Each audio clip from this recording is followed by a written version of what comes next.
Hello' guys, আজি মই আশিস luxury এখন নাজিৰাতে অকণমান চলাইছিলোঁ।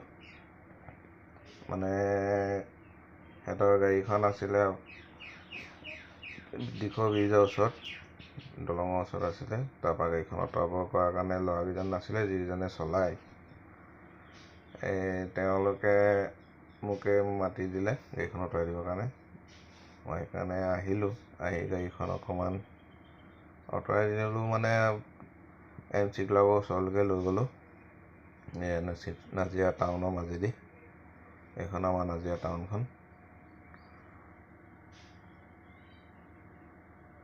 এয়া আহি পালোহি, MC ক্লাবৰ আগত পাৰ্কিং কৰি দিলোঁ। তাকে বোলো ভিডিঅ' এটা বনাওঁ আপোনালোকক দেখাবৰ কাৰণে গাড়ীখন।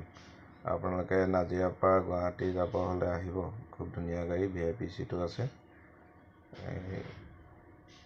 এইখন গাড়ীখন। তেতিয়াহ'লে আজিলৈ বাই বাই। ভিডিঅ'টো চাই লাইক, কমেণ্ট, শ্বেয়াৰ এটা কৰি দিব। বাই।